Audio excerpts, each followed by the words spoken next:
সম্মানিত মুসল্লিয়ানে কেরাম, আল্লাহ রব্বুল আলমিনের দরবারে কোটি কোটি শুকরিয়া যে মহান রব্বুল আলমিন আমাদেরকে 1446 হিজরি সনের 26শে জুমাদা আল উলা তারিখে সলাতুল জুমুআ আদায় এবং খুতবাতুল জুমুআ শোনার উদ্দেশ্যে আল্লাহ রব্বুল আলমিনের পবিত্র গড় মসজিদে উপস্থিত হওয়ার পরে আজকের জুমুআর খুতবা পেশ করার এবং শোনার তৌফিক দিয়েছেন, সে মহান রব্বুল আলমিনের শুকর আদায় করছি, আলহামদুলিল্লাহ।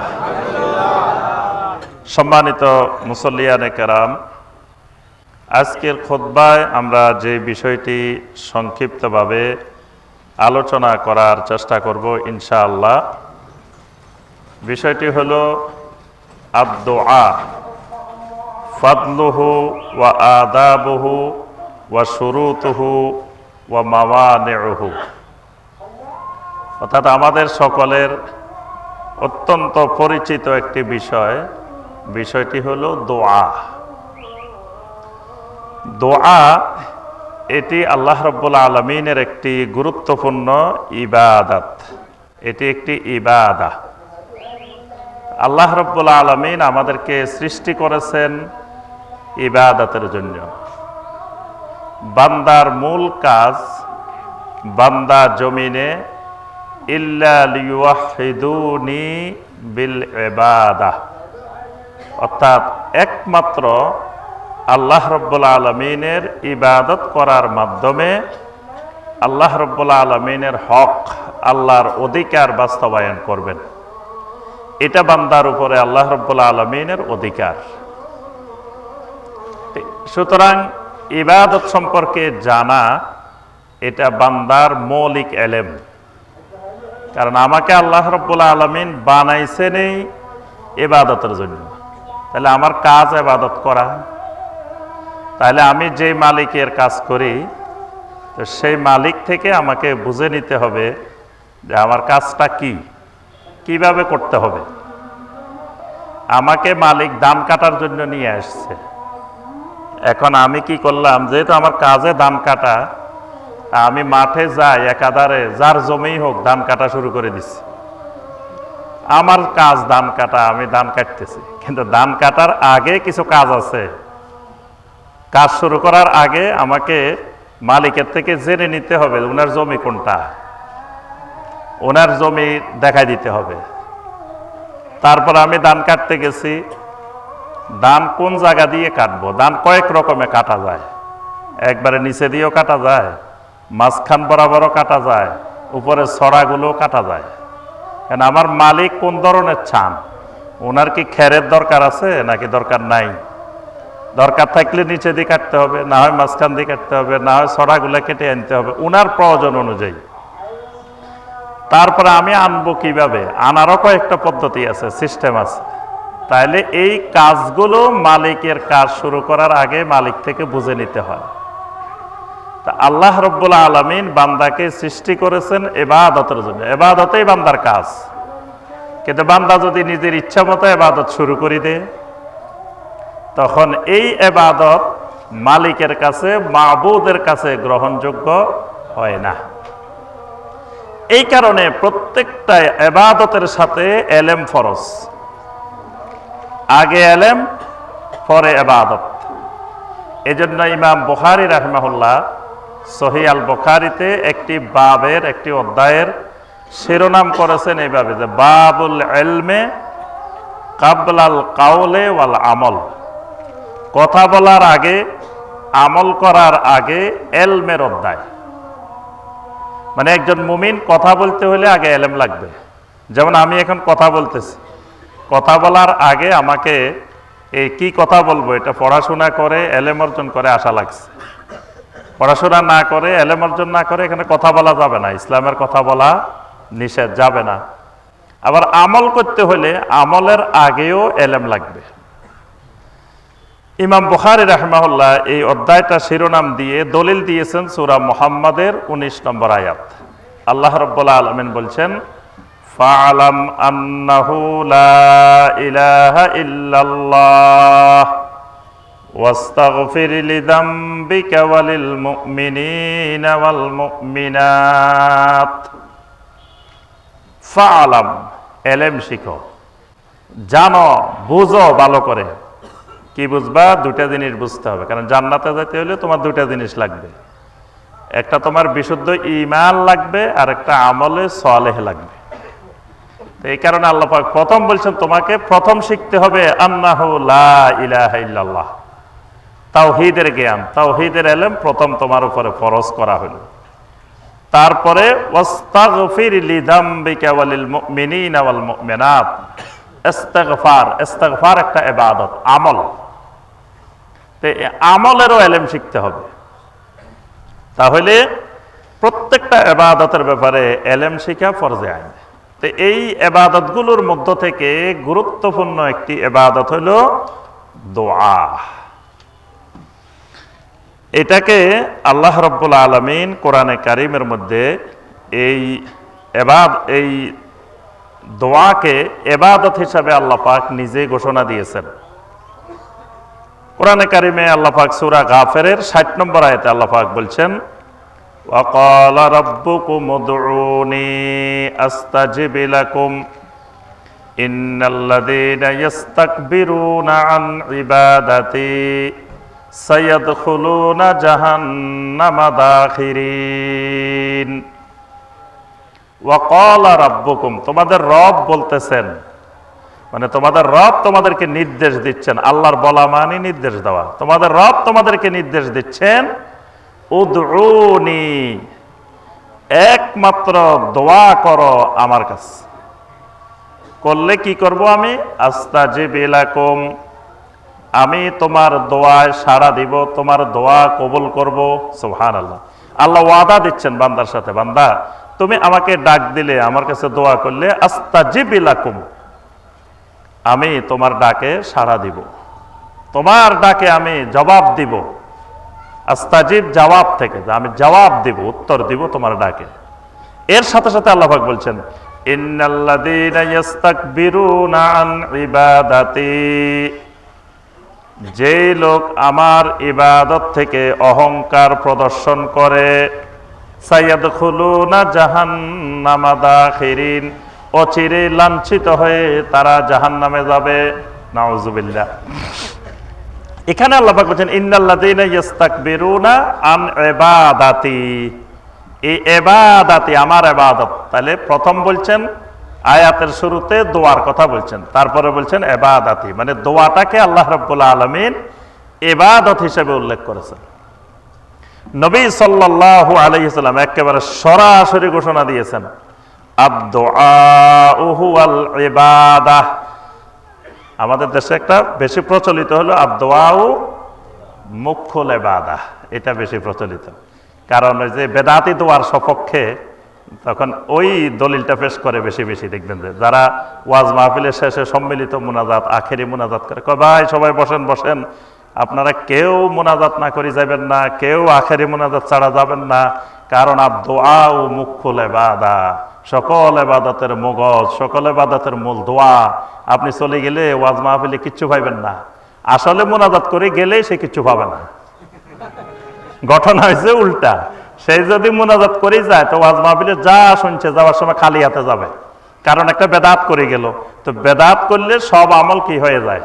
বাতিল হয়ে যায়। নবী সাল্লাল্লাহু আলাইহি ওয়াসাল্লামের ঘোষণা, মান আহদাসা ফি আমরিনা হাযা মা লাইসা মিনহু ফাহুয়া রাদ্দুন, মান আমিলা আমালান লাইসা আলাইহি আমরুনা ফাহুয়া রাদ্দুন।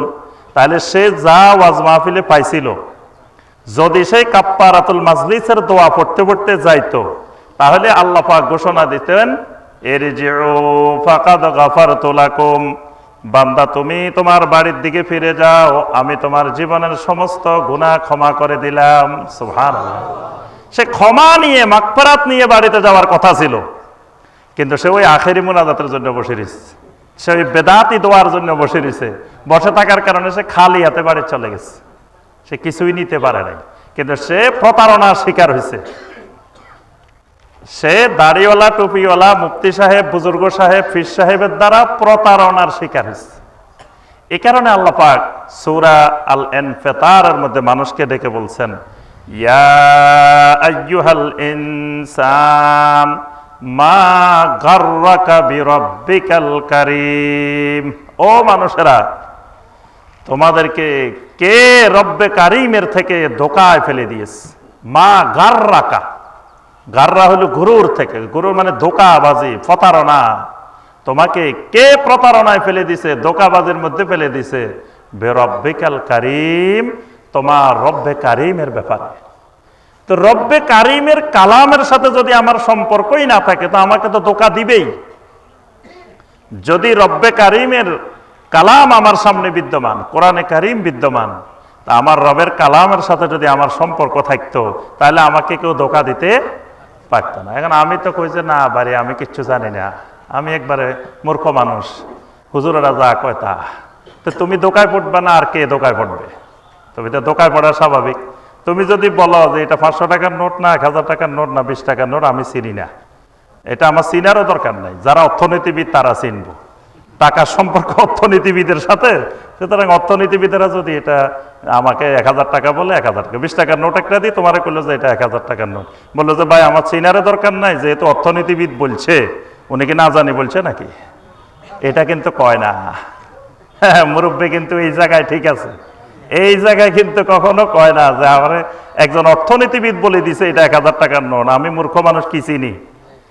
এটা চোখে না দেখলেও টিভি দেখে, ঘষি দেখে, ইয়া করে দেখে, জাল কিনা ইয়া কিনা সব দেখে, কিন্তু দিনের ব্যাপারে বললে কয় না রে ভাই আমি কিছু জানি না, আমরা মূর্খ মানুষ, কিছু জানিনি। এই না জানলেই ধোকার প্রতারণার শিকার হতেই হবে। তাহলে আমরা যে কথাটা বলছিলাম যে আদ-দুআউ মুখুল ইবাদা, এই হাদিসটা দঈফ। সহিহ যেটা সেটা হলো আদ-দুআউ হুয়াল ইবাদা। নবী সাল্লাল্লাহু আলাইহি ওয়াসাল্লাম বলছেন দোয়া হলো একটা ইবাদত।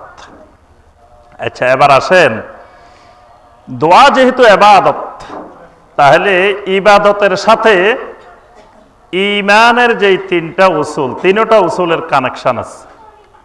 মানে আল্লাহর যত ইবাদত আছে, প্রত্যেক ইবাদতের সাথে ঈমানের 3 উসুলের সম্পর্ক আছে। ঈমানের 3 উসুল কি কি? 1 নম্বরে মারিফাতুর রব, 2 নম্বরে মারিফাতুদ দ্বীন, 3 নম্বরে মারিফাতুন নবী সাল্লাল্লাহু আলাইহি ওয়াসাল্লাম। তাহলে দোয়া যেহেতু ইবাদত, তাহলে প্রথমে আমাকে জানতে হবে দোয়া করতে হবে কার কাছে। এটা 1 নম্বরে জানা লাগবে, দোয়া করব কার কাছে। তো উত্তর হলো দোয়া করতে হবে একমাত্র আল্লাহর কাছে, একমাত্র থাকা লাগবে।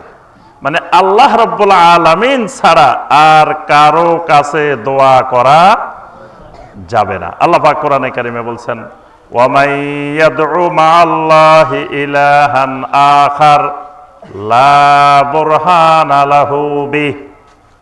তোমার রবের সাথে কারো কাছে দোয়া করবা, চাইবা, এই ব্যাপারে কোনো দলিল প্রমাণ আসমানে জমিনে কোথাও নাই। আল্লাহর ঘোষণা, লা বুরহানা লাহু বিহ, এটার কোনো বুরহান নাই, দলিল নাই।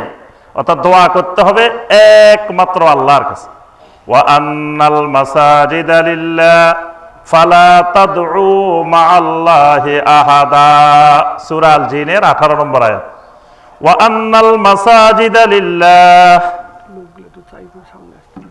জি ভাইয়েরা, পিছনে জায়গা হচ্ছে না, একটু সামনের দিকে এসে বসেন, তাহলে আমাদের ভাইয়েরা এদিকে বসতে পারে। জি, আল্লাহ রাব্বুল আলামিন সূরা আল জিনের 18 নম্বর আয়াতে কারিমে বলতেছেন, ওয়া আন্নাল মাসাজিদা লিল্লাহ, সমস্ত মাসাজিদ একমাত্র আল্লাহর। এখানে মসজিদ মানে জমিন, পুরা জমিনটাই মসজিদ। তাহলে পুরা জমিন একমাত্র আল্লাহর। ফালা তাদউ মা'আল্লাহি আহাদা, খবরদার আল্লাহর সাথে আর কাউকে জমিনে বসে ডাকিও না, দোয়া করিও না। তাহলে একমাত্র আল্লাহ রাব্বুল আলামিনের কাছে দোয়া করতে হবে। তাহলে রব, মারিফাতুর রব, ঈমানের 1 নম্বর উসুলের সাথে দোয়ার সম্পর্ক, যে দোয়াটা একমাত্র যিনি আমার রব, একমাত্র তার কাছে করতে হবে। এর বাহিরে যদি আমি দোয়া করি, সেটা হবে কি? শিরক। যদি আমি রবের কাছেও করি আবার আরেকজনের কাছেও করি, রবের কাছেও করি খাজা বাবার কাছেও করি, তাহলে এটা হয়ে যাবে কি শিরক। আর প্রত্যেক ইবাদতের সাথে শিরকের সম্ভাবনা আছে। এই কারণে সূরা আল কাহাফের 110 নম্বর আয়াতে আল্লাহ পাক বলছেন, ফামান কানা ইয়ারজু লিকা রাব্বিহি ফালইয়ামাল আমালান সালিহা ওয়ালা ইউশরিক বিইবাদাতি রাব্বিহি আহাদা ওয়ালা ইউশরিক, সে যেন শিরিক না করে বিইবাদাতি রাব্বিহি, তার রবের ইবাদতে আহাদা, কাউকে। তাহলে ইবাদতের সাথে শিরিক হতে পারে, তাহলে এই দোয়ার মধ্যেও শিরিকি দোয়া হতে পারে। দোয়ার মাধ্যমে যেমন আল্লাহর নৈকট্য পাওয়া যায়, দোয়া এমন এক জিনিস বান্দা মনে মনে শুধু আল্লাহর কাছে চাইবে এটা মনে করতেছে, এখনো জবান থেকে বের করে নাই, তার আগেই আল্লাহ রাব্বুল আলামিন শুনে যান। সুবহানাল্লাহ। সূরা আল মুজাদালার 1 নম্বর আয়াত আল্লাহ পাক খাওলা বিনতে সালাবা রাদিয়াল্লাহু তাআলা আনহার ব্যাপারে বলছেন, কাদ সামিআল্লাহু কাওলাল্লাতী তুজাদিলুকা ফি জাওজিহা ওয়া তাশতাকি ইলাল্লাহ ওয়াল্লাহু ইয়াসমাউ তাহাবুরাকুমা। খাওলা বিনতে সালাবা তার স্বামীর ব্যাপারে নবী সাল্লাল্লাহু আলাইহি ওয়াসাল্লামের কাছে এসে অভিযোগ দিচ্ছিলেন যে, ইয়া রাসূলুল্লাহ সাল্লাল্লাহু আলাইহি ওয়াসাল্লাম, আমার স্বামী আউস ইবনে সামেত তো বুড়া মানুষ, আর বুড়া মানুষ হয়েছে মেজাজ খিটখিটে হয়ে গেছে। এখন বুড়ারও মেজাজ গরম, বুড়িরও মেজাজ গরম। এখন গরমে গরমে এক সময় যায় তিনি জেহার করে বসছেন। তো জাহিলি যুগে জেহার করলে তালাক হয়ে যায়। তো এখন খাওলা বিনতে সালাবা রাদিয়াল্লাহু তাআলা আনহা বলতেছেন, ইয়া রাসূলুল্লাহ সাল্লাল্লাহু আলাইহি ওয়াসাল্লাম, এই মহিলা এই আউস ইবনে সামেত যদি বৃদ্ধ বয়সে আমি তাকে রেখে চলে যাই, এই লোকটা অনেক কষ্ট পাবে, সে কি করবে? তাহলে এই ব্যাপারে আল্লাহর ফয়সালা কামনা করেন, আল্লাহর কাছে একটু বলেন। নবী সাল্লাল্লাহু আলাইহি ওয়াসাল্লাম বললেন, ঠিক আছে, তুমি অপেক্ষা করো, অপেক্ষা করো। কিন্তু মহিলা বারবার আল্লাহর কাছে ফরিয়াদ করতেছে, আল্লাহ, আমার স্বামী আউস ইবনে সামেত এই বৃদ্ধ বয়সে যদি আমার থেকে বিচ্ছিন্ন হয়ে যায়, তাহলে লোকটা অনেক কষ্ট পাবে, সেই স্ত্রী ছাড়া কেমনে চলবে, তার তো চলা সম্ভব না। এই যে আল্লাহর কাছে ফরিয়াদ করতেছিল। আম্মা জান আয়েশা বলতেছেন, ওয়াল্লাহি লাকাদ কুনতু ফি জানিবিল গুরফা, আল্লাহর কসম, যেই রুমের মধ্যে আল্লাহ রাসূলের সাথে মহিলা কথা বলতেছিলেন আমি তার পাশের কক্ষে ছিলাম। অথচ ওয়াসামিআহুল্লাহু মিন ফাওকে সাব'i সামাওয়াত, ওই মহিলার ফরিয়াদ আল্লাহ বলছেন, কাদ সামিআল্লাহু কাওলাল্লাতী তুজাদিলুকা ফি যাওজিহা, যেই নারী তার স্বামীর ব্যাপারে আপনার সাথে মুজাদালা করতেছে আমি তার কথা শুনছি। আল্লাহ ঘোষণা দিয়েছেন, আমি ওই মহিলার কথা শুনছি। আম্মা জান আয়েশা বলেন, আমি পাশের রুমে, আমি মহিলার কথা শুনি নাই। আমি যে রুমে মহিলা কথা বলতেছে নবী সাল্লাল্লাহু আলাইহি ওয়াসাল্লামের সাথে, আমি পাশের কক্ষে, কিন্তু আমি মহিলার আওয়াজ শুনি নাই, কথা শুনি নাই। আল্লাহ রাব্বুল আলামিন সপ্তম আকাশের উপর থেকে আল্লাহ পাক বলতেছেন আল্লাহ তার কথা শুনছেন। সুবহানাল্লাহ। তাহলে বান্দা যখন দোয়া করে, তখন বান্দা ভিতরে যে দোয়া করে ওইটা আল্লাহ রাব্বুল আলামিন শুনে ফেলান। কিন্তু বান্দা যদি আবার এই আল্লাহকে ছাড়া যদি অন্য কারো কাছে দোয়া করে, যদি সন্তান চাওয়ার জন্য, কিছু চাওয়ার জন্য আজমিরে চলে যায়, খাজা বাবার কাছে চলে যায়, যদি কেউ শাহজালাল রহমতুল্লাহের কাছে চলে যায়, যদি কেউ আরো অন্য জায়গায় চলে যায়, বিপদে পড়ে যদি ডাক দেয় ইয়া গাউসুল আজম, বিপদে পড়ে যদি ডাক দেয় ইয়া রাফাই, ইয়া দাসুকি, বিপদে পড়ে যদি এরকম ডাক দেয়, তো এই দোয়াটা তখন কি শিরকে পরিণত হয়, দোয়াটা শিরকি দোয়া। আবার দোয়া বেদাত হয়, দোয়ার মধ্যে যেমন তাওহীদ, দোয়ার মধ্যে আবার শিরিক, দোয়ার মধ্যে আবার বেদাত।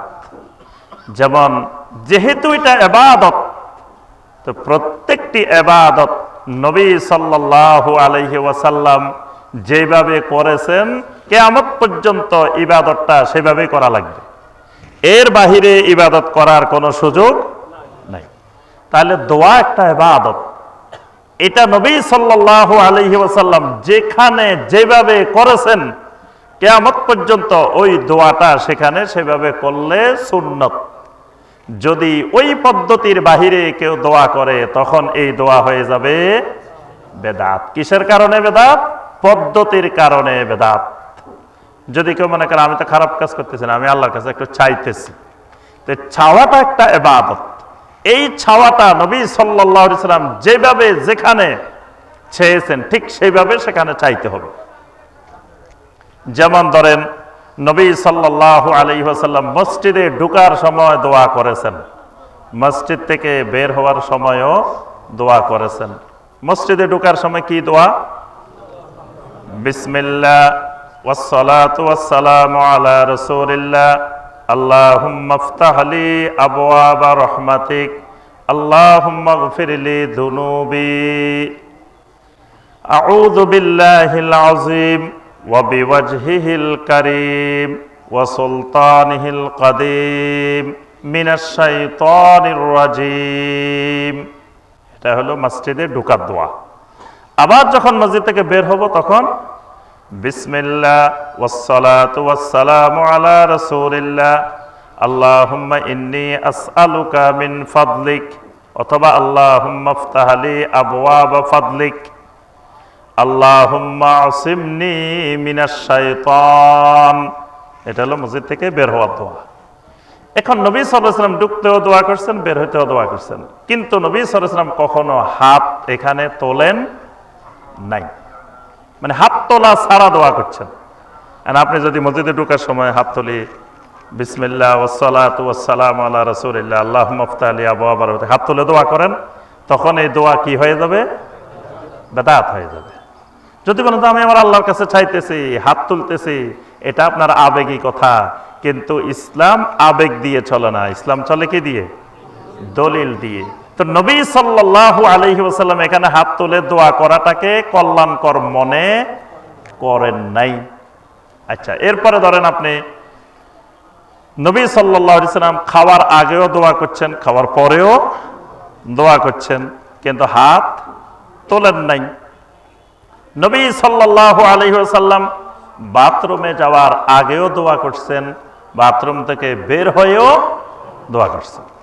এখন আপনি যদি মনে করেন যে বাথরুমে যাওয়ার আগে তো দোয়া আছে, সুতরাং এই দোয়াটা একেবারে সুন্দর করে কিবলামুখী হয়ে দুই হাত তুলে আপনি চিন্তা করলেন বান্দা যখন মুসিবতে থাকে তখন দোয়া কবুলের সময়, দোয়া কবুলের একটা গুরুত্বপূর্ণ সময় মুসিবতের সময়। তো যখন বাথরুমে যাওয়ার প্রয়োজন হয় এটাও একটা মুসিবতের সময়, তাইলে এখন দোয়া কবুলের সময়।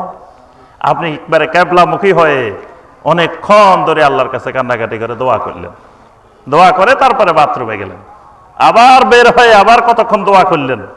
যদি বলেন যে এখানে তো আমার রাসূল দোয়া করছেন, দোয়া সুন্নাত দ্বারা প্রমাণিত, তা আমি এইভাবে করলে অসুবিধা কি? এইভাবে করাটা এবার কি হয়ে গেছে? বেদাতি দোয়া হয়ে গেছে। কেন?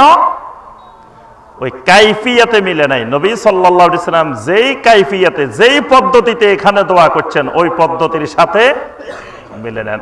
ওই পদ্ধতির সাথে না মিলার কারণে এটা ইত্তেবা না হয়ে এটা ইবতিদা হয়ে গেছে, মানে সুন্নাত না হয়ে, রাসূলের ইত্তেবা না হয়ে এটা বেদাতে পরিণত হয়ে গেছে।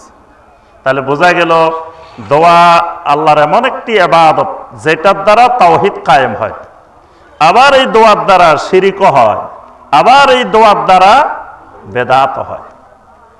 তাহলে বোঝা গেল দোয়ার সাথে এই জিনিসগুলো খেয়াল রেখে আমাদেরকে দোয়া করতে হবে। এবার আসেন একটু দোয়ার সংক্ষিপ্ত ফজিলত বর্ণনা করি। দোয়ার প্রথম ফজিলত, যত বেশি দোয়া করব সেটা তাআতুন লিল্লাহি ওয়া ইমতিসালুন লিআওয়ামিরিহি, মানে যত বেশি দোয়া করব আল্লাহর আনুগত্য হবে, তত বেশি আল্লাহর আনুগত্য হবে, সওয়াব হবে। মানে যেটার জন্য আমি চাইতেছি সেটা পাই আর না পাই, কিন্তু আমি যে চাইতেছি আল্লাহর কাছে এটাই একটা আল্লাহর আনুগত্য, কারণ আমার আল্লাহ আমাকে চাইতে বলছেন। ওয়া ইযা সালাকা ইবাদি আন্নী ফাইন্নী করিব উজিবু দাওয়াতাদ দাঈ ইযা দাআন। বান্দা যখন আমার ব্যাপারে আপনাকে জিজ্ঞাসা করে আপনি বলেন ফাইন্নী করিব, আমি একেবারে নিকটে।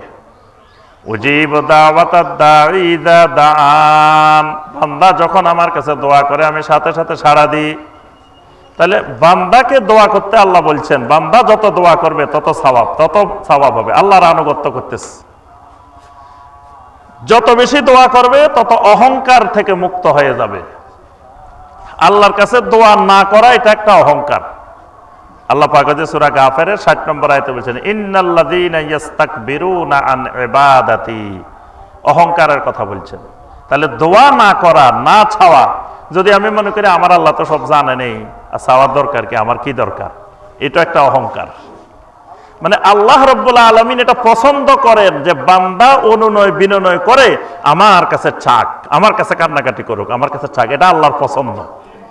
সুতরাং এটা না করা, দোয়া না করা, এটাও একটা অহংকার, কিবির। তাহলে দোয়া যত বেশি করব তত অহংকার থেকে মুক্ত থাকবে। দোয়া আল্লাহর রাগকে থামাই দেয়। দোয়া এমন এক জিনিস আল্লাহ রাব্বুল আলামিনের গজবকে দূরীভূত করে দেয়। নবী সাল্লাল্লাহু আলাইহি ওয়াসাল্লাম বলেছেন, মাল্লাম ইয়াসআলিল্লাহ ইয়াগদাব আলাই, কোন ব্যক্তি যদি আল্লাহর কাছে না চায় আল্লাহ তার উপরে রাগ করেন। আল্লাহর কাছে না চাইলে, পৃথিবীতে মানুষের কাছে চাইলে রাগ করে, কারণ মানুষ এটার অধীনে দিছে, আজকেও দিছে, প্রতিদিন চলি খালি চায়, যত চায় মানুষ রাগ করে তত বেশি। কিন্তু আল্লাহ রাব্বুল আলামিনের কাছে না চাইলে আল্লাহ রাগ করে, সুবহানাল্লাহ। তাহলে দোয়া আল্লাহর রাগ থেকে বাঁচার মাধ্যম। দোয়া সমস্ত বিপদ আপদ বালা মুসিবত থেকে রক্ষা পাওয়ার মাধ্যম। নবী সাল্লাল্লাহু আলাইহি ওয়াসাল্লাম বলছেন, লা ইয়ারুদ্দুল কাদারা ইল্লা দুআ ওয়া লা ইয়াজিদু ফিল উমরি ইল্লাল বির, যে দোয়া এমন এক জিনিস এটা বান্দার তাকদীরকেও পরিবর্তন করে দেয়। অর্থাৎ আল্লাহ রাব্বুল আলামিন দোয়ার দ্বারা বিপদ আপদ বালা মুসিবত নাজিল করার ক্ষেত্রে আল্লাহ সুবহানাহু ওয়া তাআলা দোয়ার কারণে সরাই দেন, সুবহানাল্লাহ। এবং বান্দা তাওহীদের উপরে, ঈমানের উপরে সাবিত থাকতে হলে দোয়া করতে হবে, সবসময় আল্লাহর কাছে চাইতে হবে। আল্লাহ পাক দোয়া শিখেছেন সূরা আল বাকারা 250 নম্বর আয়াত, রব্বানা আফরিগ আলাইনা সাবরান ওয়া সাব্বিত আকদামানা ওয়ানসুরনা আলাল কওমিল কাফিরিন ওয়া সাব্বিত আকদামানা। রব্বুল আলামিন আমাদের কদমগুলোকে আপনি সাবিত রাখেন। দোয়ার আরো অনেক ফজিলত অসংখ্য আয়াত এবং হাদিসের মধ্যে রয়েছে। এবার আসি আমরা দোয়া কয় প্রকার। দোয়া প্রথমত দুই প্রকার, একটা হলো দোয়াউল ইবাদা, একটা হলো দোয়াউল মাসআলা। দোয়াউল ইবাদা, দোয়াউল মাসআলা। দোয়াউল ইবাদা কোনটা? যত ইবাদত আছে, আল্লাহর যত ইবাদত আছে প্রত্যেকটা ইবাদত দোয়া। অনেকে দোয়া বুঝে না, মনে করে খালি মনে হয় সুনির্দিষ্টভাবে আল্লাহর কাছে হাত তুলে চাইলে এটাই দোয়া। আল্লাহর যত ইবাদত আছে প্রত্যেক ইবাদতের নাম দোয়া। এজন্য কোরআনে কারিমে যত জায়গায় দোয়া ব্যবহার হয়েছে, এই দোয়া মানে ইবাদত। ওয়া মান ইয়াদউ মা'আল্লাহি ইলাহান আখার, এখানে ইয়াদউ মানে ইয়াবুদু, যে আল্লাহ ছাড়া কারো কাছে চায় তার কোনো দলিল নাই। এ কারো কাছে চায় মানে কারো ইবাদত করে, মানে ইয়াদউ মানে ইয়াবুদু, যত ইবাদত। সালাত একটা দোয়া, সালাতের আরেক নাম দোয়া। সালাত শুরু হয় দোয়া দিয়ে, প্রথমে দোয়াউল ইস্তিফতাহ দিয়ে সালাত শুরু হয়, মানে আমরা যেটাকে সানা বলি, এটার আরেক নাম দোয়াউল ইস্তিফতাহ, দোয়া দিয়ে সালাত শুরু। সূরা আল ফাতিহা, যেটা সালাতের প্রত্যেক রাকাতে পড়া ফরজ, এই সূরা আল ফাতিহার আরেক নাম সূরাতুদ দোয়া।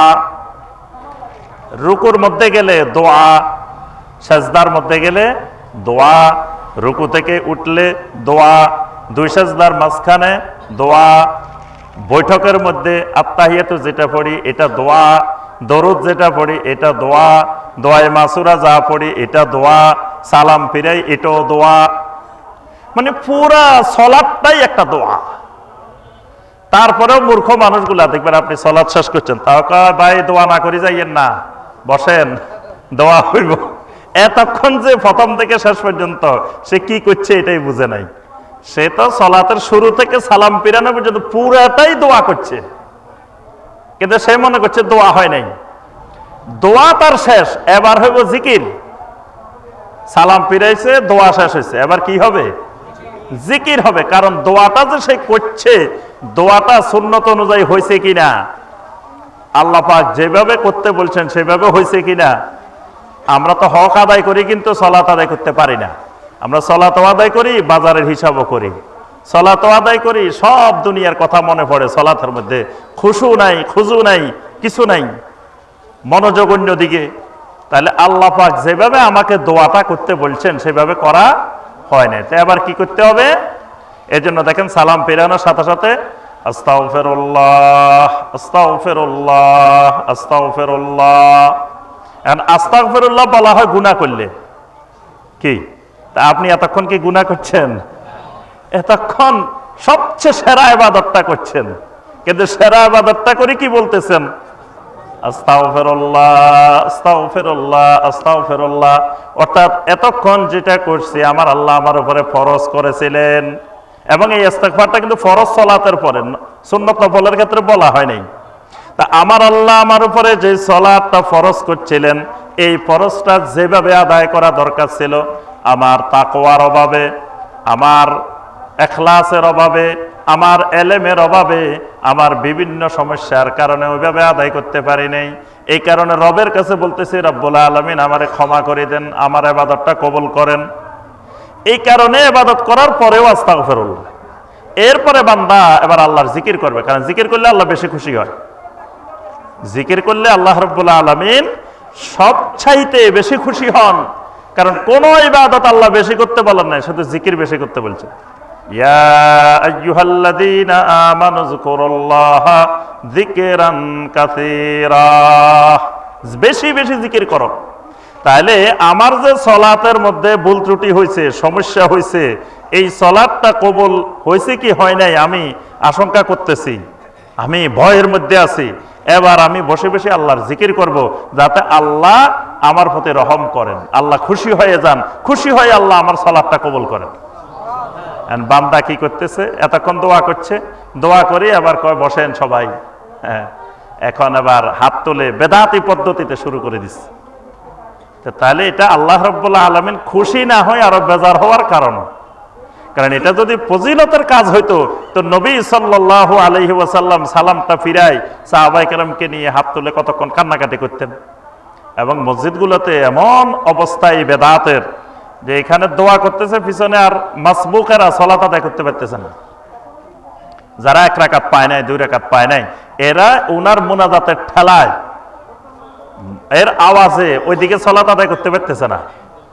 আর উনার চাকরিটা নির্ভর করে ওইটার উপরে, কোন ইমাম সাহেব কত সুন্দর করে মুনাজাত করতে পারে, এটার উপরে তার চাকরি নির্ভরশীল। ভাই কি ইমাম সাহেব নিয়োগ দিছ, কি মুনাজাত করে চোখের পানি আসে না? তাহলে চোখের পানি আনাইতে হইব, এমন মুনাজাত করতে হইব যে মুনাজাতে চোখের পানি চলে আসছে, তাহলে ইমাম সাহেবের চাকরি স্থায়ী। এখন ইমাম সাহেব কি মুনাজাত করে, কি দোয়া করে, চোখের পানি আসে না, কান্নাকাটি করে না, তাহলে এজন্য কান্নার অভিনয় করে। কান্না তো আসে না, কান্নার অভিনয় করে, অথচ কানবে নির্জনে, মানুষের সামনে না। কেউ দেখবেন কিছু ফকির আছে খালি কানতেছে, খালি কানতেছে, সারাদিন কান্দে, দেখছেন এরকম ফকির? এইটা তার ব্যবসা, এটা বিজনেস, কান্নাটাই বিজনেস। অনেক বক্তা আছে দেখবেন খালি কান্দে, এই কান্নাটা তার বক্তব্যের বিজনেস, বক্তব্যের ব্যবসা।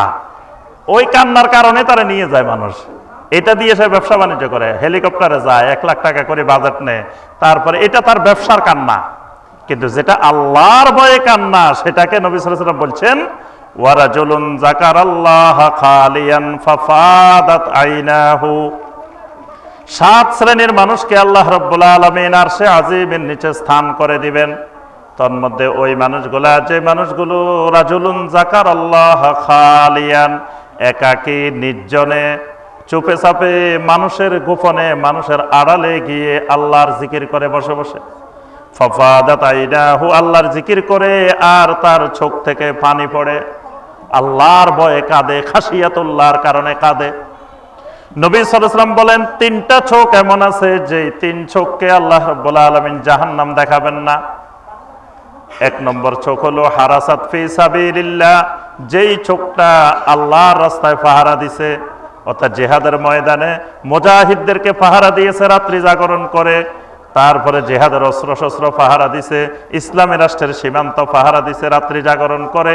এই চোখ কোনোদিন জাহান্নাম দেখবে না। ওয়া বাকাত মিন খাশিয়াতিল্লাহ, যেই চোখটা আল্লাহর ভয়ে কেঁদেছে, একমাত্র আল্লাহর ভয়ে, খাশিয়াতুল্লাহর কারণে। তা আল্লাহর ভয়ে কাঁদলে সে মানুষের সামনে কাঁদবো কেন? সে তো একা একা কাঁদবে, সে আল্লাহর ভয়ে কাঁদবে। আল্লাহ, কিয়ামতের ময়দানে আমার কি অবস্থা হবে, কবরে আমার কি অবস্থা হবে, হাসরে আমার কি অবস্থা হবে, সে তো এগুলো নিজে খালিয়ান একাকি বসে বসে কাঁদবে।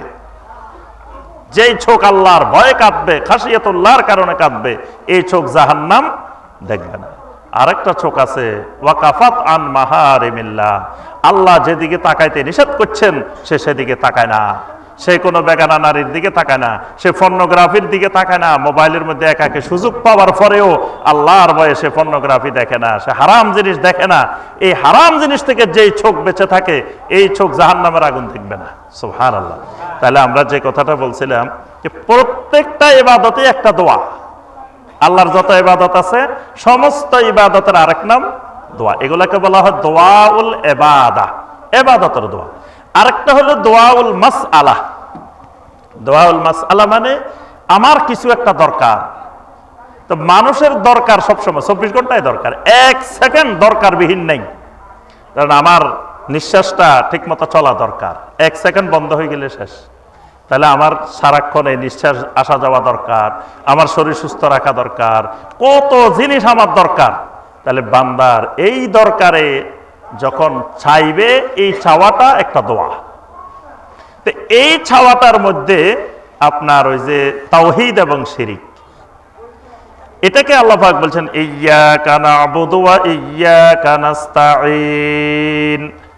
ইয়্যাকা নাস্তাঈন, প্রথম আমভাবে সকল ইবাদতের কথা বলছেন। ইয়্যাকা না'বুদু, একমাত্র আপনার ইবাদত করি। এরপরে বলছেন ওয়া ইয়্যাকা নাস্তাঈন, একমাত্র আপনার কাছে সাহায্য প্রার্থনা করি।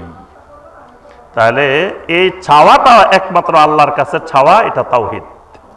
কিন্তু যদি আল্লাহ ছাড়া অন্য কারো কাছে কেউ চায়, তখন এটা শিরকে পরিণত হয়। এটা হলো দোয়াউল মাসআলা। তাহলে আমরা বুঝলাম দোয়া দুই প্রকার। এবার আসেন দোয়া কবুলের শর্ত কি। দোয়া আল্লাহর কাছে কেমনে কবুল হয়? সকল দোয়া কিন্তু আল্লাহর কাছে কবুল হয় না, কিন্তু শর্ত অনুযায়ী সব যদি আপনি দোয়া করেন, সকল দোয়া কবুল হবে। আর আমরা মনে করি কি দোয়া কবুল হয়েছে মানে দোয়ার রেজাল্ট পাওয়া গেছে, এটাকে মনে করি দোয়া কবুল হয়েছে। কিন্তু দোয়া কবুল হওয়ার আলামত রেজাল্ট পাওয়া না। দোয়া কবুল হয়েছে এটার অর্থ এই নয় যে আমি যা দোয়া করছি তা পাই গেছি। আল্লাহ রাব্বুল আলামিন শর্ত মোতাবেক মুমিনেরা দোয়া করলে সমস্ত দোয়া আল্লাহ কবুল করেন, কিন্তু দোয়ার রেজাল্ট, দোয়ার প্রতিফলন আল্লাহ পাক সব দেন না। কখনো এখন দোয়া করছি আল্লাহ এখনো দিয়ে দিবেন, কখনো 1 বছর পরে দিবেন, কখনো 5 বছর পরে দিবেন, কখনো 10 বছর পরে দিবেন, কখনো দুনিয়াতেই দিবেন না, এটা আল্লাহ আখিরাতে দিবেন। কিন্তু দোয়া কবুল হয়েছে এই ব্যাপারে কোনো সন্দেহ নাই।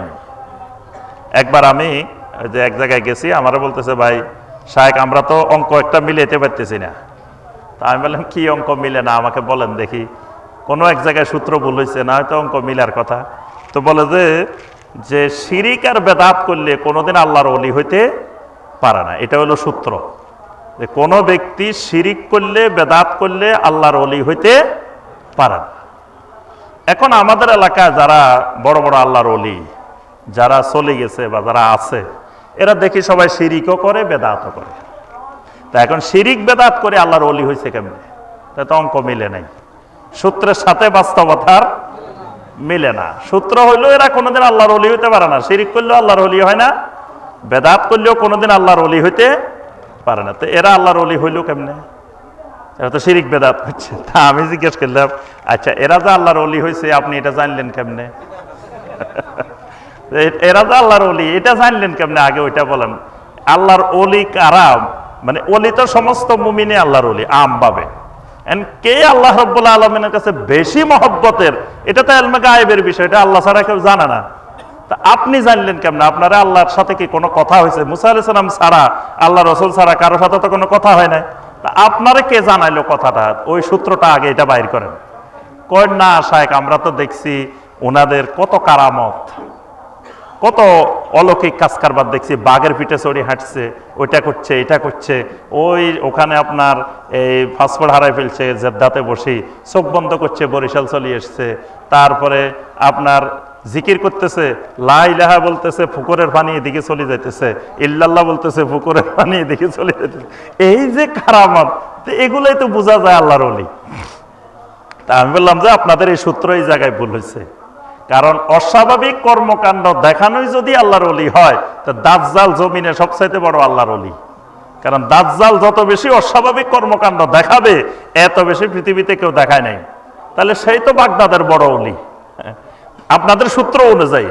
তাহলে অস্বাভাবিক কর্মকাণ্ড দেখানোর নাম কারামত না, অস্বাভাবিক কর্মকাণ্ড দেখানোর এটা ওলি হওয়ার দলিল না। ওলি হওয়ার দলিল কোনটা? ওলি হওয়ার দলিল ইমাম শাফি রহমতুল্লাহ আলাইহি বলছেন, ইযা রাআইতুমুর রাজুলা ইয়াতিরু ফিল হাওয়া আও ইয়ামশি আলাল মা, তুমি তোমার চোখের সামনে দেখতেছো একটা লোক একেবারে বিমান ছাড়া, হেলিকপ্টার ছাড়া তোমার সামনে দিয়ে উড়ি চলে যাইতেছে। এখানে যারা বসে আছে, একজন লোক হঠাৎ করে এখান দিয়ে উড়ি চলে যেতেছে আমাদের সামনে দিয়ে, আমরা দেখতেছি। অথবা তোমার সামনে পুকুরের পানির উপর দিয়ে, নদীর পানির উপর দিয়ে হাঁটি, কোনো লঞ্চও নাই, জাহাজও নাই, নৌকাও নাই, সে তো পানির উপর দিয়ে হাঁটি চলে যেতেছে। ইমাম শাফি রহমতুল্লাহ বলেন, ফালা তুসাদ্দিকুহু, খবরদার খবরদার, এই মানুষটাকে কখনো আল্লাহর ওলি মনে করিও না। এটা আল্লাহর ওলি হওয়ার দলিল না। এটা শয়তানও পারে, এটা কাফেরও পারে, এটা মুশরিকও পারে, এটা সবাই পারে, এটার জগৎ ভিন্ন, এটা পারে সবাই। কিন্তু কখন আল্লাহর ওলি মনে করবা? হাত্তা তাআলামু মুতাবাআতা রাসূলিল্লাহি সাল্লাল্লাহু আলাইহি ওয়াসাল্লাম, যখন তার ভিতরে দেখবা তার পুরা জিন্দেগি আল্লাহ রাসূলের সুন্নতের অনুযায়ী, সুন্নতের ইত্তেবা করে তার জিন্দেগি চলে, এটাই হলো ওলি হওয়ার দলিল। মানে অস্বাভাবিক কর্মকাণ্ড দলিল না, দলিল হলো তার পুরা জিন্দেগিটা শিরিক মুক্ত, বেদাত মুক্ত, তাওহীদ এবং সুন্নতের উপরে চলে, এটাই তার ওলি হওয়ার দলিল। যদি সাহাবায়ে কেরাম খালি অস্বাভাবিক কর্মকাণ্ডই দেখাইতেন, তো এক এক সাহাবীর হাজার হাজার অস্বাভাবিক কর্মকাণ্ড থাকতো। এখন যেই হারে আমাদের দেশে কারামত, এক পীরের কারামত আপনি দেখবেন যে বড় বড় বই খালি কারামতের উপরে।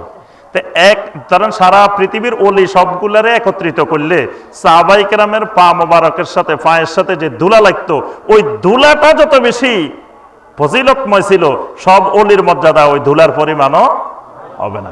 তো ওই সাহাবায়ে কেরামেরা এত বড় আল্লাহর ওলি, তাদের এক একজনের কারামত তো কয়েক হাজার হওয়ার কথা ছিল।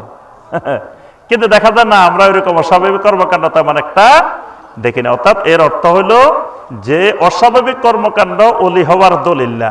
ঠিক একইভাবে আমি যেটা দোয়া করছি এটা পেয়ে যাওয়া, এটাও দোয়া কবুল হওয়ার দলিল না। কয়রে মিয়া, আগের জমানায় মনে মনে আলেম দেখছি, এই বৃষ্টি হইতেছে না, মাঠের মধ্যে দোয়া করছে, সাথে সাথে বৃষ্টি হয়ে গেছে। এখন বাংলাদেশের আলেম সবগুলো মিলি দোয়া করলেও তো বৃষ্টি হয় না।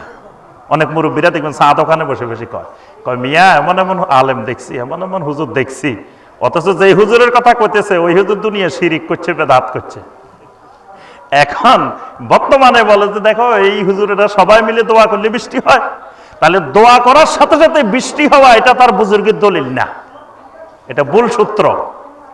বরং সে দোয়া করবে, দোয়া যদি শর্ত অনুযায়ী হয় তার দোয়া কবুল হবে। আল্লাহ চাইলে বৃষ্টি দিতেও পারেন, নাও দিতে পারে। মানে বৃষ্টির জন্য দোয়া করতেছি তার অর্থই নয় বৃষ্টি এখন হয়ে যাইতে হইব। আল্লাহ যদি কল্যাণ মনে করেন এখন দিবেন। বৃষ্টি না হওয়ার মধ্যে অনেক সময় কল্যাণ আছে, আমরা বুঝি না। আমরা মনে করতেছি এখন বৃষ্টি হইলে কল্যাণ, কিন্তু আল্লাহ তো শুধু আমার আল্লাহ না, আমাদের জমিনের ফসলের জন্য আল্লাহ না, আল্লাহর তো আরো অসংখ্য কাজ আছে। তো সেগুলোর জন্য বৃষ্টি না হওয়াটা কল্যাণকর, সেটা তো আল্লাহ জানেন, আমি বুঝতেছি না। এই কারণে দোয়ার শর্তগুলো ঠিক রেখে দোয়া করলে আল্লাহ রাব্বুল আলামিন প্রত্যেক ইমানদারের দোয়া কবুল করেন, এই ব্যাপারে কোনো সন্দেহ নাই। দোয়া করার সময় এই সন্দেহ রাখা যাবে না দোয়া করলাম কবুল হয়েছে কি হয়নি। ইমানদার যখনই দোয়া করবে নিশ্চিত আমার দোয়া কবুল হয়েছে। নবী সাল্লাল্লাহু আলাইহি সাল্লাম বলেন, উদউল্লাহ ওয়া আনতুম মুকিনুনা বিল ইজাবাহ, এমন ভাবে আল্লাহর কাছে দোয়া করবে তুমি নিশ্চিত যে আমার দোয়া আল্লাহ কবুল করছেন। কারণ আল্লাহ পাক নিজেই বলছেন হাদিসে কুদসির মধ্যে, আনা ইনদা যন্নি আবদি বি ওয়া আনা মাহু ইযা দাআনি। আমি আল্লাহ হইলাম আমার বান্দার ধারণার আলোকে, মানে বান্দা আমার যেরকম ধারণা করে আমি এরকম। মানে বান্দা যদি দুর্বলতা থাকে যে আল্লাহ আমার দোয়া কবুল করলো কি করলো না, তো সুতরাং আল্লাহ দোয়া কবুলের ব্যাপারে ওইভাবে দোয়া কবুল করেন না। বান্দা যদি নিশ্চিত হয় আমার দোয়া আমার রব না শুনে কই যাবে, আমার তো আর রবে নাই। আমার যদি আরেকজন রব থাকতো, এই রব কবুল না করলে আরেক রবের কাছে যাইতাম। তা আমার রবে একজন, আমি সেই রবের কাছেই শুধু চাই। তা আমার রব আমার কথা না শুনিয়ে তো আর আমি আর কার কাছে যাব? আমার রব আমার কথা নিশ্চিত শুনছেন, এই বিশ্বাস একই অন্তরের মধ্যে থাকতে হবে।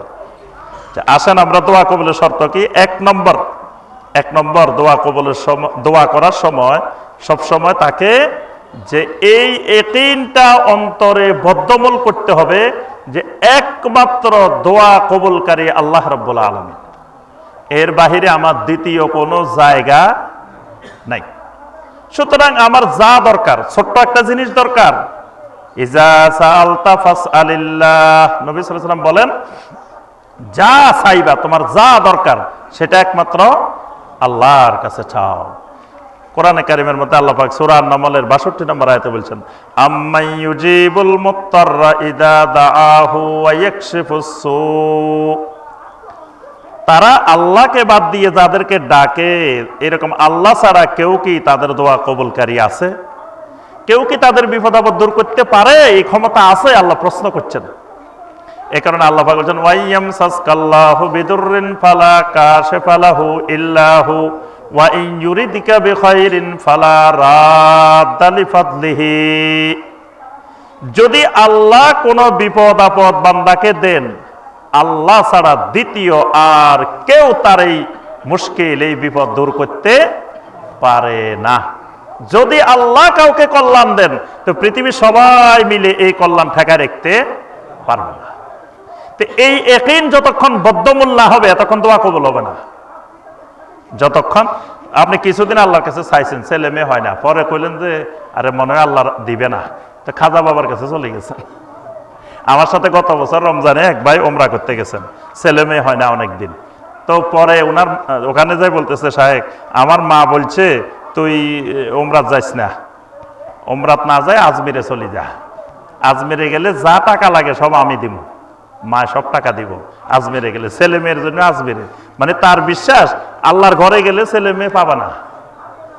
নাউজুবিল্লাহ, ইমান কোন জায়গায় গিয়ে পড়ছে দেখেন। আল্লাহর ঘরে গেলে সে ছেলে মেয়ে পাওয়ার সম্ভাবনা নাই, ছেলে মেয়ে তো আজমিরে। কারণ কি, ওই যে আল্লাহর দন রাসূলের দিয়া, আল্লাহ তো গেছেন গায়েব হইয়া, তা আল্লাহর কাছে তো কিচ্ছু নাই, সে যে চলে যেতেছে মক্কায়, তো ওখানে কি পাইব? রাসূলের দন খাজায় পাইয়া শুইয়া আছেন আজমিরে। তো সুতরাং আল্লাহর কাছেও কিছু নাই, রাসূলের কাছেও কিছু নাই, সব ধন তো খাজানা সব চলে এসছে কোথায়? আজমিরে। তো সুতরাং ছেলে মেয়ের দরকার হলে মার বিশ্বাস ওই আজমিরে গেলে পাওয়া যাবে, মক্কা মদিনায় গেলে পাওয়া যাবে না। নাউজুবিল্লাহ। তাহলে ইয়াকিন বদ্ধমূল যতক্ষণ না হবে ততক্ষণ দোয়া কবুল হবে না, যত দোয়া করবে করুক। 2 নম্বর শর্ত, আল্লাহ ছাড়া কারো কাছে কোনো দোয়া করা যাবে না। যদি অন্যের কাছেও করে, আল্লাহর কাছেও করে, আল্লাহ দোয়া কোনোদিন কবুল করবে না। 3 নম্বর, আল্লাহর কাছে চাইতে হলে আল্লাহর নাম এবং সিফাত দিয়ে দিয়ে চাইতে হবে। দোয়া কবুলের জন্য একটা গুরুত্বপূর্ণ বিষয় আল্লাহর নাম এবং সিফাত, এটা দিয়ে দিয়ে আল্লাহর কাছে চাইতে হবে। যে আল্লাহ আপনার নাম গাফুরুর রহিম, আল্লাহ আমারে আপনি ক্ষমা করেন। আল্লাহ আপনার নাম রহিম, আমাকে রহম করেন। আল্লাহ আপনার নাম ওহাব, আপনি সবকিছুর দাতা, আমাকে আপনি সন্তান দেন। আমি অভাব অনটনে কষ্ট করতেছি, আল্লাহ আমার অভাব অনটন দূর করে দেন। আল্লাহর যে সুন্দর সুন্দর নামগুলো আছে, নামগুলো দিয়ে চাইতে হবে। তারপরে 5 নম্বর, যে কোনো আমল করে আমলের সওয়ালের উসিলা দিয়ে আল্লাহর কাছে চাইতে হবে। যে আমি 2 রাকাত সালাত আদায় করলাম, আল্লাহ এই আমলের সওয়ালের উসিলায় আল্লাহ আমার দোয়াটা কবুল করেন। এভাবে যে কোনো আমল, সদাকা করলাম আল্লাহর রাস্তায়, সদাকা করে আল্লাহ সদাকার উসিলায়, কোনো ব্যক্তির উসিলায় দোয়া করা যাবে না। দোয়াটা করতে হবে আমলের সওয়ালের উসিলা দিয়ে। আচ্ছা, এরপরে দোয়া করে তাড়াহুড়া করা যাবে না। কিরে দোয়া এতদিন করতেছি, কই কবুল তো হয় না। নবী সাল্লাল্লাহু আলাইহি ওয়াসাল্লাম বলছেন ইউস্তাজাবু লিয়াহাদিকুম মা লাম ইয়াজাল, যতক্ষণ বান্দা তাড়াহুড়া না করে এতক্ষণ বান্দার দোয়া কবুল হয়। যখন বান্দা তাড়াহুড়া করে তখন তার দোয়া কবুল হয় না। কারণ আমার কখন কল্যাণ এটা আমি কেমনে জানি? আমিও তো মনে করতেছি কালকে দরকার, আল্লাহ মনে করতেছেন কালকে দিলে আমার ক্ষতি হবে, এটা আরো 1 বছর পরে দেওয়া দরকার। আপনি দোয়া করছেন আল্লাহর কাছে, আল্লাহ আমারে এবার বাংলাদেশের রাষ্ট্রপতি বানাই দেন, কি এ দোয়া কবুল হবে কিনা? হ্যাঁ, এবার তো সন্দেহে পড়ে গেছে, হবে কি হবে না। দোয়া কবুল হবে মানে আপনি যদি তাওহীদওয়ালা হন, আল্লাহকে একমাত্র দোয়া কবুলকারী মনে করেন, আপনি আল্লাহর কাছে চান আল্লাহ আমার এবার প্রধানমন্ত্রী বানাই দেন, আল্লাহ রাষ্ট্রপতি বানাই দেন, দোয়া কবুল হয়ে গেছে। কিন্তু আল্লাহ দিবেন না, আপনার প্রধানমন্ত্রীও বানাবে না, রাষ্ট্রপতিও বানাবে না। তা এখন আপনি রাষ্ট্রপতিও হন নাই, প্রধানমন্ত্রী হন, আপনি করতেছেন আহারে দোয়া করলাম আল্লাহ কবুল করে নাই, এটা আবার আরেক গুনাহের কাজ। দোয়া করছি কবুল হয়ে গেছে, কিন্তু আমার রাষ্ট্রপতি বানাইলে বাংলাদেশ ধ্বংস হয়ে যাবে। আল্লাহ জানেন যে এই লোকেরে রাষ্ট্রপতি প্রধানমন্ত্রী বানানো যাবে না, এটা আল্লাহর এলেমে আছে। এই জন্য আমার দোয়া কবুল হয়েছে, কিন্তু আল্লাহ বানান নাই। বুঝতে পারছেন? অনেকে মনে করে দোয়াই কবুল হয় নাই, মানে যেটার জন্য দোয়া করছে এটা পায় নাই, মনে করতেছে দোয়া কবুল হয় নাই। যা চাইবেন আল্লাহর কাছে সব কবুল, কিন্তু আল্লাহ দিতে বাধ্য না, এই একই রাখতে হবে। আবার আল্লাহ হলেন আমার কল্যাণ অকল্যাণের একমাত্র মালিক, আমার ভবিষ্যতের সব জানেন আল্লাহ। আমার কোনটাতে কল্যাণ কোনটাতে অকল্যাণ, কল্যাণ হলে আল্লাহ দিবেন, অকল্যাণ হলে দিবেন। অনেক লোক দেখবেন মুমূর্ষু অবস্থায় আছে, এখন এত কষ্ট করতেছে, এই লোকটা জীবিত থাকাচ্ছে মরে গেলে ভালো, এরকম হয় না অনেক সময়? দেখুন এত কষ্ট করতেছে কিন্তু মারা যায় না, কিন্তু খুব কষ্ট পাইতেছে। তো এইরকম ক্ষেত্রে আপনি আল্লাহর কাছে দোয়া করতে পারবেন, আল্লাহ লোকটারে নিয়ে যান, লোকটা মরে যাক, আল্লাহ মৃত্যু দেন, এই কামনা করা যাবে না।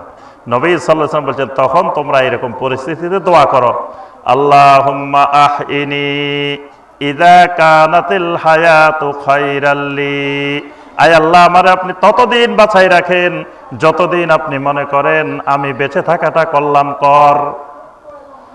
আল্লাহ আমাকে তখন মৃত্যু দেন যখন আপনি মনে করেন আমার মৃত্যুটা এখন কল্যাণকর। সুবহানাল্লাহ, এভাবে দোয়া করতে হবে। আমি যদি বেঁচে থাকাটা আমার জন্য কল্যাণকর হয়, আমার বাঁচায় রাখেন। যদি আমার মরে যাওয়াটা, মৃত্যুটা আমার জন্য কল্যাণকর হয়, আমার মৃত্যু দেন। কারণ আমার সামনে যে ভয়াবহ ফিতনা আসতেছে, এই দেখেন গত কয়েক বছরে বাংলাদেশে অসংখ্য ভয়াবহ ফিতনা নামে আসছে। আগে থেকে কাদিয়ানি ফিতনা, বাহাই ফিতনা, এগুলো তো আছেই, এর সাথে সাথে হিজবুত তাওহীদের ফিতনা, তারপরে দেখেন আহলে কোরআন নাম দিয়ে হাদিস অস্বীকারের ভয়াবহ ফিতনা, আরো অসংখ্য এরকম ঈমান বিধ্বংসী ফিতনা। এরকম ফিতনা কিয়ামতের আগে তসবিহ দানার মতো একের পর এক নেমে আসবে। তাহলে আমি যদি ওই ফিতনার সম্মুখীন হয়ে ঈমান টিকায় না রাখতে পারি, ঈমান নিয়ে থাকতে না পারি, তাহলে তো আমার মরে যাওয়াটাই কল্যাণকর। ঈমান নিয়ে আগে ভাগে মরে যাওয়াটাই কল্যাণকর, ফিতনার সম্মুখীন হওয়ার চাইতে। এজন্য আল্লাহর কাছে কখনো মৃত্যু কামনা করা যাবে না, কারণ আমার মৃত্যুতে কল্যাণ নাকি বেঁচে থাকা কল্যাণ আমিও জানি না, এটা জানেন কে? আল্লাহ রাব্বুল আলামিন। ঠিক এইভাবে মানে যে কোনো দোয়া করলেই যে এটা পাই গেলাম তার অর্থ দোয়া কবুল হয়েছে, পাই নাই দোয়া কবুল হয় নাই, বিষয়টা এরকম নয়। এরপরে খেয়াল করতে হবে দোয়া কবুলের জন্য হালাল রিজিক দরকার। দোয়া কবুলের জন্য হালাল রিজিকটা নিশ্চিত করতে হবে। হারাম খাই আবার আল্লাহর কাছে দোয়া করি আর বলি যে আল্লাহ আমার কথা শুনে না, আমার দোয়া কবুল হয় না, এই কাজ করা যাবে না। কারণ নবী সাল্লাল্লাহু আলাইহি ওয়াসাল্লাম বলছেন যে এক ব্যক্তি সফরের মধ্যে আছে, দীর্ঘ সফর, আশআসা আগবারা, চুলগুলা উস্কো খুস্কো হয়ে গেছে, দুলা মলিন হয়ে গেছে, কাপড় চোপড় ময়লা হয়ে গেছে, এই অবস্থায় দোয়া কবুলের গুরুত্বপূর্ণ সময়। এই লোক বলতেছে ইয়া রাব্বি ইয়া রাব্বি, আয় রব আমার এটা দেন, আল্লাহ আমার এটা দেন, আল্লাহ আমার এটা দেন। নবী সাল্লাল্লাহু আলাইহি ওয়াসাল্লাম বলেন ওয়া মাতআমুহু হারামুন ওয়া মালবাসুহু হারামুন ওয়া গুযিয়া বিল হারাম, তার গেজা হারাম, পোশাক হারাম, তার লেবাস হারাম, সব হারাম, খাবার হারাম। আন্না ইউস্তাজাবু লিযালিক, কেমন করে আল্লাহ তার দোয়া কবুল করবেন? অর্থাৎ হারাম গেজায় দোয়া কবুল হয় না। আমরা মনে করি যে উপরে দিয়ে সাবান দিয়ে ঘষলে ধুইলে আমার শরীর পাক, ভিতরে রক্ত যদি না পাক হয়ে যায় তো সেটা তো আর ধুইলে ঘষলে মাজলে সাবান দিলে শ্যাম্পু দিলে সেটা পাক হবে না। তা এখন পাক হইতে হলে উপরেও পাক হইতে হবে, ভেতরেও পাক হইতে হবে। মুশরিকেরা না পাক, তার অর্থ কি এর উপরে পাক, মানে উপরে না পাক না, মুশরিকদের না পাক হলো তার কলবটা না পাক, অন্তরটা না পাক। কারণ এখানে তাওহীদের জায়গায় শিরিক ঢুকে গেছে, এটা না পাক হয়ে গেছে। তাহলে উপরে যেমন পাক করতে হবে, ভিতরেও পাক থাকতে হবে, তাহলেই আল্লাহ রাব্বুল আলামিন দোয়া কবুল করবেন। তো দোয়ার আরো অনেকগুলো আদাব আছে, দোয়া কবুলের গুরুত্বপূর্ণ সময় আছে। এই জন্য দোয়ার ব্যাপারে আমাদেরকে আরো এলেম অর্জন করতে হবে। সবসময় নবী সাল্লাল্লাহু আলাইহি ওয়াসাল্লাম যেই তরিকায়, যেই পদ্ধতিতে, যেখানে যখন দোয়া করতে বলছেন, সেখানে সেই সময় ওই পদ্ধতিতে দোয়া করতে হবে। তাহলে আল্লাহ রাব্বুল আলামিন আমাদের দোয়াগুলো কবুল করবেন। এবং এই দোয়া আমাদের জন্য এক একটা ইবাদত, এবং কিয়ামতের ময়দানে এই ইবাদতটা আমার মিজানের পাল্লায় সাকুলাত হয়ে যাবে। সাকুলাত মাওয়াজিনু, আমার মিজানের পাল্লা ভারী হবে। এই জন্য সবসময় যত বেশি সম্ভব আল্লাহর কাছে দোয়া করতে হবে। অনেকে বলে ওয়াহাবিরা দোয়া করে না, আলে হাদিসেরা ওয়াহাবিরা কি করে না? দোয়া করে না। ওয়াহাবিরা বেদাতি দোয়া করে না, শিরকি দোয়া করে না। কিন্তু বেদাতিরা সবসময় সুন্নতি দোয়া করে, তাওহীদি দোয়া করে। তাওহীদি দোয়া, সুন্নতি দোয়া, কোন শিরিকি বেদাতি দোয়া করে না। কারণ শিরিকি বেদাতি দোয়া কিয়ামতের ময়দানে কিছুই পাওয়া যাবে না, বাতিল। এই জন্য সুন্নতি দোয়া অল্প করলেও সেটা দুনিয়াতেও কল্যাণ হবে, আখিরাতেও কল্যাণ হবে। আল্লাহ রাব্বুল আলামিন আমাদের সবাইকে দোয়ার মতো গুরুত্বপূর্ণ ইবাদতটি সম্পর্কে জানার, বোঝার, আমল করার তৌফিক দান করুন। আল্লাহ রাব্বুল আলামিন আমাদের সবাইকে দ্বীনের উপরে, ঈমানের উপরে, বিশুদ্ধ আকীদা মানহাজের উপরে ইস্তেকামত থাকার তৌফিক দান করুন। সম্মানিত ভাই ও বোনেরা, আমাদের যেই মসজিদে আমরা সালাত আদায় করতেছি, বাইতুল মামুর জামে মসজিদ, এই মসজিদটা আমাদের সকলের প্রাণপ্রিয় মারকাজ। এটা ঢাকার আশুলিয়া থানার বাঁশবাড়ি ব্যাপারীপাড়া এলাকায় অবস্থিত। তো আলহামদুলিল্লাহ, এটা এই এলাকার মধ্যে তাওহীদ সুন্নতের একটি মারকাজ। এর মাধ্যমে আল্লাহ পাক এই অঞ্চল থেকে, এই এলাকা থেকে সকল শিরক এবং বেদাত আল্লাহ পাক দূরীভূত করবেন, এই আশাবাদ রেখেই এই মারকাজ প্রতিষ্ঠিত করা হয়েছে। অর্থাৎ এখান থেকে বিশুদ্ধ দ্বীনের দাওয়াত চতুর্দিকে ছড়িয়ে দেওয়ার জন্য এই মসজিদ বাইতুল মামুর জামে মসজিদ প্রতিষ্ঠা করা হয়েছে। আলহামদুলিল্লাহ, মসজিদের আপনারা দেখতেছেন প্রথম তলার ছাদ দেওয়া হয়েছে। পর্যায়ক্রমে এটার এখনো অনেক কাজ বাকি। চতুর্দিকে মসজিদের আরো কাজ করতে হবে, নিচে ফ্লোর করতে হবে। তারপরে দেখেন আলহামদুলিল্লাহ, আজকে আমাদের এই নিচতলায় জায়গা হইতেছে না। তাহলে খালি একতলা মসজিদ হলেও তো হবে না, এটা আরো উপরের দিকে নিয়ে যাইতে হবে। তারপরে মহিলাদের এখানে ব্যবস্থা করতে হবে, অনেকগুলো কাজ। তো এই পর্যন্ত কাজ করতেও কর্তৃপক্ষের অনেক টাকা ঋণ হয়ে গেছে। তা আমি দেশে প্রবাসে যে সকল ভাইরা যেখান থেকে দেখছেন, শুনছেন, সবার কাছে অনুরোধ করব যে এই দ্বীনি মারকাজটি, এই সহি আকীদা মানহাজের প্রতিষ্ঠানটির পাশে আমরা দাঁড়ানোর চেষ্টা করি। আমাদের দেশে বিদেশে অনেক ভাইয়েরা আছেন যারা একজনেই চাইলে আলহামদুলিল্লাহ এরকম একটা মসজিদের সকল কাজ করে দিতে পারেন। তা আমরা অনুরোধ করব যে এই সকল অঞ্চলে আপনি সদাকায়ে জারিয়ার বিনিয়োগের সবচাইতে উত্তম জায়গা। আপনারা আখিরাতের জন্য বিনিয়োগ করতে চাইলে এই জায়গাগুলোই হলো সবচাইতে যথাযোগ্য জায়গা। অনেক জায়গা আছে এখানে এত দাওয়াতের দরকার নেই, এমনি মানুষ সহি আকীদার উপরে আছেই, সহি আকীদা বুঝে। যেই জায়গাগুলো শিরিক বেদাতের ঘাঁটি, চতুর্দিকে শিরিক বেদাতের অন্ধকার, সেখানে ওই দাওয়াতের মারকাজ, দ্বীনের মারকাজগুলোর ক্ষেত্রে আমাদের বেশি আগায় আসা উচিত। যে এখানে একটা মারকাজ হলে এর দাওয়াতের প্রভাবে এই অঞ্চল, এই এলাকা শিরিক বেদাত মুক্ত হবে। এজন্য সবাইকে আমি উদাত্ত আহ্বান জানাবো, আমরা এই বাইতুল মামুর মসজিদের একজন খাদেম হব, এই মসজিদের পাশে দাঁড়াবো। আল্লাহ পাক আমাদের সবাইকে তৌফিক দিন। আকুলু কাউলি হাদা ওয়া আস্তাগফিরুল্লাহ লি ওয়া লাকুম ফাস্তাগফিরু ইন্নাহু হুয়াত তাওয়াবুর রহিম। ইন্নাল হামদালিল্লাহ নাহমাদুহু ওয়া নাস্তাঈনুহু ওয়া নাস্তাগফিরুহু ওয়া আশহাদু আল্লা ইলাহা ইল্লাল্লাহু ওয়াহদাহু লা শারীকা লাহু ওয়া আশহাদু আন্না মুহাম্মাদান আবদুহু ওয়া রাসূলুহু।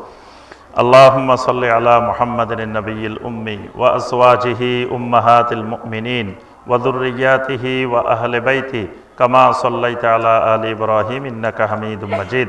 আল্লাহুম্মা আরহাম আলা জামিইস সাহাবাতিল কিরাম রাদওয়ানুল্লাহি তাআলা আলাইহিম আজমাইন, খুসুসাম মিনহুম আলাল খুলাফা আর-রাশিদিন আল-মাহদিয়্যিন, মিনহুম আলা আবি বকর ওয়া উমর ওয়া উসমান ওয়া আলী রাদিয়াল্লাহু তাআলা আনহুম ওয়া মান তাবি'আহুম বিইহসানিন ইলা ইয়াউমিদ্দিন।